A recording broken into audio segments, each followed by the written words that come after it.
और अब आपके सामने भाई मनोज छापरवाल अपनी समधुर गीतों की प्रस्तुति दें। उससे पूर्व एक हमारे युवा कलाकार यहाँ मौजूद हैं, जोधपुर के कवि अतीत जैन और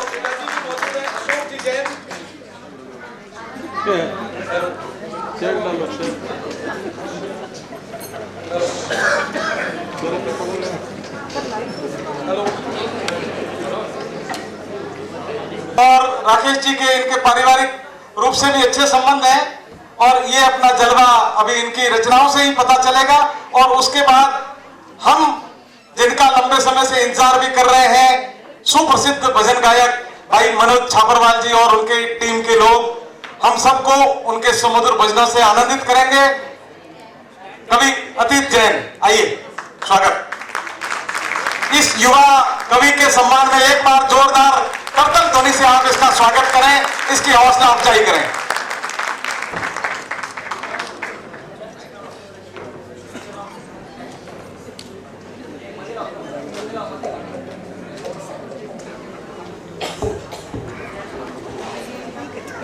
मां सरस्वती को नमन करता हूं, भगवान महावीर के चरणों को नमन करता हूं। बापू राष्ट्रपिता महात्मा गांधी। दोस्तों, बापू राष्ट्रपिता महात्मा गांधी ने हमें एक हिंदुस्तान दिया और उसी हिंदुस्तान का हिंदुस्तानी होने के नाते मेरे देश में हिंदी साहित्य सदा जिंदा रहना चाहिए। उसी की एक छोटी सी कोशिश के साथ ये अतीत जैन हिंदी साहित्य से हिंदी शब्दों की शब्दमाला लेकर और हिंदी काव्य पाठ लेकर आज आपके समक्ष, आपके बीच जोधपुर राजस्थान की धरती से उपस्थित है। पधारे हुए सभी महानुभावों का मैं मेरा सादर नमन करता हूँ। पधारे हुए सभी महानुभावों का मैं स्वागत करता हूँ और तहे दिल से धन्यवाद करता हूँ वैश्य फेडरेशन मुंबई और राष्ट्रीय उपाध्यक्ष श्रीमान राकेश मेहता का, जिन्होंने हिंदी साहित्य जिंदा रखने के लिए मुझे एक मंच प्रदान किया। 2 अक्टूबर 1869 जन्म हुआ था सत्य अहिंसा की आंधी का, जो चलता सीना ताने। जन्म हुआ था गांधी का, जन्म हुआ था राष्ट्रपिता गांधी का। देश के लिए जिसने विलास को ठुकराया था, त्याग विदेशी धागे उसने खुद की खादी बनाया था। पहन के काट के चप्पल जिसने सत्याग्रह का राग सुनाया था। देश का था वो अनमोल दीपक जो महात्मा कहलाया था। देश का था वो अनमोल दीपक जो महात्मा कहलाया था। दोस्तों, गांधी जी, ये वो गांधी जी है दोस्तों जिन्होंने लड़खड़ाती दुनिया में एक जगमगाता देश जिंदा और आजाद हिंदुस्तान निकाल दिया। ये वो गांधी जी है दोस्तों जिन्होंने लड़खड़ाती दुनिया में एक जगमगाता देश जिंदा और आजाद हिंदुस्तान निकाल लिया। ये वो गांधी जी है दोस्तों जिन्होंने अपनी ही बीवी को बा का दर्जा दे दिया। ये वो गांधी जी है दोस्तों जिनसे अगर पूछा जाए देश के लिए एक संदेश दीजिए तो शायद ये भी कहना कम होगा, आपकी जिंदगी ही एक संदेश है। ये वो गांधी जी है दोस्तों जिन्होंने दुनिया को सत्याग्रह का राग सुनाया था। ये वो गांधी जी है दोस्तों जिन्होंने कहा था देश का पढ़ा लिखा होना बहुत जरूरी है और ये भी कहा था एक बेटी को पढ़ा लो पूरा परिवार पढ़ लेगा, पूरा परिवार पढ़ लिया तो पूरा देश पढ़ लेगा। आइए, एक कविता इस देश की उन सभी बेटियों को मेरे शब्द, मेरी कविता समर्पित करता हूं और तब कहता हूं कि इस रिश्ते को कितना अमूल्य बताया जाता है, फिर क्यों बेटियों को पराया धन कहा जाता है। इस रिश्ते को कितना अमूल्य बताया जाता है, फिर क्यों बेटियों को पराया धन कहा जाता है। न जाने किस तराजू का वो तोल होती है, तराजू खुद बोला बेटियां तो अनमोल होती है। तराजू खुद बोला बेटियां तो अनमोल होती है वो घर के आंगन की खिलती हुई गली, अपनों की खुशी के लिए वो हर सांचे में ढली। जब वक्त था खुरदुरा तो वो रोते हुए मिली, उस वक्त को संभालने के लिए वो दीवार से भी गले मिली। उस घर का सफर कितना सुहाना होता है, जिस घर में बेटियों का गुनगुनाना होता है। सच में उस घर का सफर कितना सुहाना होता है, जिस घर में बेटियों का गुनगुनाना होता है। सच में इस रिश्ते को कितना अमूल्य बताया जाता है, फिर क्यों बेटियों को पराया धन कहा जाता है। फिर क्यों बेटियों को पराया धन कहा जाता है। देखते ही देखते वो नन्हे कदम कितने बड़े हो जाते हैं, ऐसा लगता है कल ही तो जन्म हुआ और आज दूसरे घर के पल सुहाने हो जाते हैं। देखते ही देखते वो नन्हे कदम कितने बड़े हो जाते हैं। ऐसा लगता है कल ही तो जन्म हुआ और आज दूसरे घर के पल सुहाने हो जाते हैं। घर छोड़ते वक्त वो आंखों से आंसू छलक देती है, उन आंसुओं में वो इस घर का प्यार बता देती है। फिर अपने दिल से यही बात निकलती है कि ससुराल नहीं है वो नया घर है तेरा, ससुराल नहीं है वो नया घर है तेरा। वो लोग अनजान नहीं हैं अपने हैं तेरे। इस घर को छोड़ अब तू उस घर में जाएगी, इस घर का प्यार मिला अब उस घर का पाएगी। यहाँ विराजे हुए सभी अतिथियों से कहना चाहता हूँ कि जिन जिन घरों में बेटियां हैं वो शायद इस देश, इस दुनिया, इस संसार के सबसे भाग्यशाली लोग हैं। तब कहता हूँ कि दो दो घरों की लाज होती है बेटियां, बहुत चंचल बहुत खुशनुमा सी होती है बेटियां, नाजुक सा दिल रखती है, मासूम सी होती है बेटियां, खुशी की झलक और बाबुल की लाडली होती है बेटियां। घर महक उठता है जब मुस्कुराती है बेटियां। ये मैं नहीं कहता, ये तो खुदा कहते हैं, ये मैं नहीं कहता, ये तो ईश्वर कहते हैं कि जब मैं बहुत खुश होता हूँ तो जन्म लेती है प्यारी सी बेटियां। जब मैं बहुत खुश होता हूँ तो जब जन्म लेती है प्यारी सी बेटियां। ये थी गांधी जी के उस देश की उन्हीं बेटियों की परिभाषा। दोस्तों, गांधी जी ने हमें एक हिंदुस्तान दिया और उसी हिंदुस्तान के हिंदुस्तानियों ने उस हिंदुस्तानों के दो हिंदुस्तानों में बांट दिया। गांधी जी ने हमें एक हिंदुस्तान दिया और उसी हिंदुस्तान के हिंदुस्तानियों ने उस हिंदुस्तान को दो हिंदुस्तानों में बांट दिया, जहां एक और बेटियों को उन ऊंचाइयों तक, उन शिखरों तक पहुंचाया जाता है और दूसरी ओर बेटियों से जन्म का अधिकार भी छीन लिया जाता है। उन्हीं बेटियों की गर्भ में हत्या कर दी जाती है, उन बेटियों को ये संसार देखने का मौका नहीं दिया जाता, उन्हीं बेटियों की भ्रूण हत्या कर दी जाती है।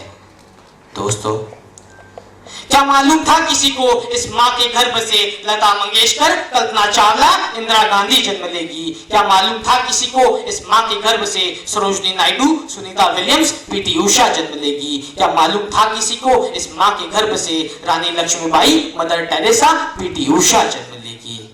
दोस्तों, सांसें थम जाती है, पैरों तले जमीन खिसक जाती है जब इस संसार का वंश जिन बेटियों से चलता है उन्हीं को मार दिया जाता है, उन्हीं की भ्रूण हत्या कर दी जाती है।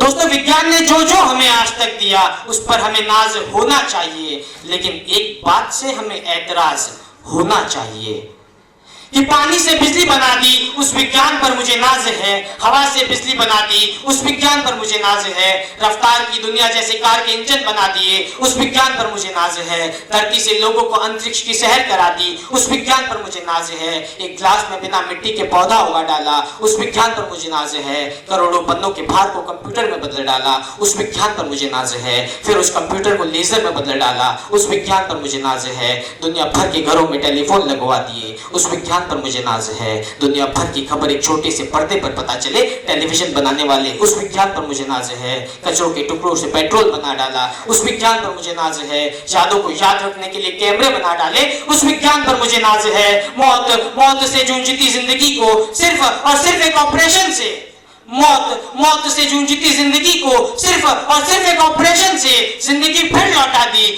मुझे उस विज्ञान पर भी नाज है। लेकिन दोस्तों, जहां बालिकाओं को गर्भ में मार दिया जाता है, उनकी भ्रूण हत्या कर दी जाती है, उस विज्ञान से मुझे ऐतराज है, उस विज्ञान से मुझे ऐतराज है। इस पीढ़ी में अगर बेटी जन्म नहीं लेगी तो वो माँ कहां से आएगी? इस पीढ़ी में अगर बेटी जन्म नहीं लेगी तो शायद माँ कहां से आएगी और उस आने वाली पीढ़ी माँ के आंचल को तरस जाएगी। इस पीढ़ी को माँ के आंचल का प्यार नहीं मिल पाएगा। और माँ पर कुछ कहने से पहले मेरी अंतिम कविता प्रस्तुत करता हूँ, माँ। और माँ पर कुछ कहने से पहले दोस्तों, आज तक एक ऐसा मंच नहीं हुआ जहां मैं खड़ा हूं और मैंने मेरे गुरु कवि श्रीमान शैलेश जी लोढ़ा को याद नहीं किया हो। उन्हीं की वो दो पंक्तियां कहकर मेरी कविता शुरू करता हूं। वो कहते हैं कि गमों की चोटें जख्मों पर फौलाद से ज्यादा क्या होगी, गमों की चोटें जख्मों पर फौलाद से ज्यादा क्या होगी, और माँ की दौलत दुनिया में औलाद से ज्यादा क्या होगी। तब मेरी लिखी पंक्तियां करना चाहता हूँ। और दोस्तों, ये कविता नहीं है, ये सिर्फ मन का भाव है। माँ एक ऐसा शब्द है, माँ एक अक्सर ऐसा अक्षर है, माँ एक ऐसी भाषा है जिसकी परिभाषा नहीं दी जा सकती। तब मेरी लिखी पंक्तियां करना चाहता हूँ कि घर से जब निकला तो दुआ बनी, घर से जब निकला तो दुआ बनी, अंधेरे में बैठा तो उजाला बनी, रास्ता भटका तो राह बनी, दूर था तो एक आंख बनी, पास था तो एक एहसास बनी, दूर था तो एक आंख बनी, पास था तो एक एहसास बनी। वो एक अनोखा एहसास है, वो एक अटूट विश्वास है, वो शायद यही मेरे आसपास है, उसके लिए कल भी तू वो ही होगा जो आज है, ऐसा ही समझ तू उसके जीवन का एक छुपा हुआ राज है। घर पहुंच वो हर वक्त तेरे इंतजार में रहती है, तेरे लिए थाली में खाना और हाथ में निवाला लिए बैठी है। अगर करवाया तूने इंतजार तो तूने पाप किया है, फिर भी उसी पाप के बदले तुझे आशीर्वाद दिया है। उसने तुझे पूरा जग पूरा संसार दिया है, उसने तुझे जीवन दान दिया है, उसने तेरे लिए अंगारों को पार किया है, उसने हर कदम पर तेरा साथ दिया है, सुकून की नींद के लिए तुझे आंचल दिया है, गीले आंगन में खुद सोकर तुझे सूखा आंगन दिया है। उसने तुझे दिया ही दिया है, उसने तेरे लिए क्या क्या किया है। ऐ मेरे दोस्तों अब तो मत पूछो कि माँ क्या है, ऐ मेरे दोस्तों अब तो मत पूछो कि माँ क्या है। और अंतिम दो पंक्तियों के बाद इस मंच से मैं विदा लूंगा। अगर आपको लगे कि इस मंच पर खड़े एक माँ के बेटे ने आपको अपनी माँ की याद दिलाई है, तो इस माँ के बेटे को अपने आशीर्वाद के साथ इस मंच से विदा करना। तब कहता हूँ कि हर खुशी, हर हंसी, हर मन, हर पल, हर दिल और हर दास्तां। हर खुशी, हर हंसी, हर मन, हर पल, हर दिल और हर दास्तां।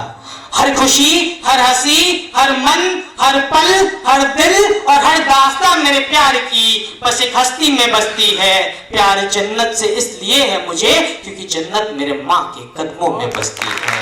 प्यार जन्नत से इसलिए है मुझे क्योंकि जन्नत मेरे माँ के कदमों में बसती है। धन्यवाद।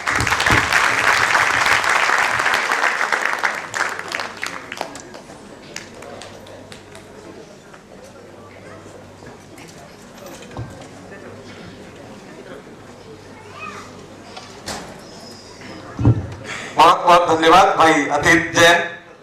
मैं मित्तल साहब, राकेश जी, संगी जी, गोपाल जी से गुजारिश करूंगा कि इसकी भी हौसला अफजाई करें, इसको पुरस्कार प्रदान करके।